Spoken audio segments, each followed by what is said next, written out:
और तुमने दादा को कहा था ये सब करने के लिए? दादा की ख्वाहिश थी, और बिलफर्ज अगर वो मान भी जाती। बेटी बागी हो रही है ऐसे इंसान के लिए जिससे मिले उसे बमुश्किल 4 दिन हो गए।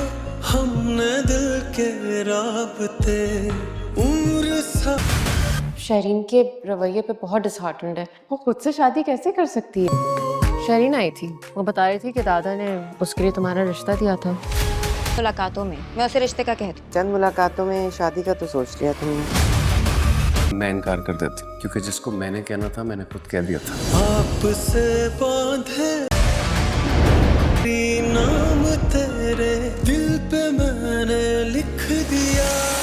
शीरी सबके सामने अनस को तजलील करते हुए कहेगी, कल तक तो मेरे रिश्ते के ख्वाब देखते थे और आज खुद को बड़ा वफादार शोहर समझ रहे हो।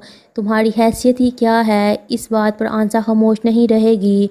वो मज़बूत लहजे में जवाब देगी, जिस अनस को तुमने कमज़ोर समझ रही हो, इसने मेरा साथ उस वक्त दिया था जिस वक्त मेरा साथ किसी ने नहीं दिया। आज अगर मैं सर उठाकर खड़ी हूँ तो इसकी वजह सिर्फ अनस है। ये अल्फाज पहली बार अनस को तब्दील कर देंगे। जब ताई दोबारा आंसा को ताना देगी तो अनस सबके सामने कहेगा, अब मेरी बीवी की इज़्ज़त पर एक लफ्ज़ भी ना बोला जाए। इधर मुरसलीन शयान से कहेगा, अगर अनस को इसके हक से नहीं हटा सकते तो इसका सुकून छीन लो। इसे हर तरफ से इतना मजबूर कर दो कि वो खुद हार मान ले। इसी मंसूबे के तहत शयान यूनिवर्सिटी में चंद लड़कों के ज़रिए अनस और आंसा को हरासा करवाने की चाल चलेगा, ताकि इनकी नई ज़िंदगी शुरू होने से पहले ही बिखर जाए।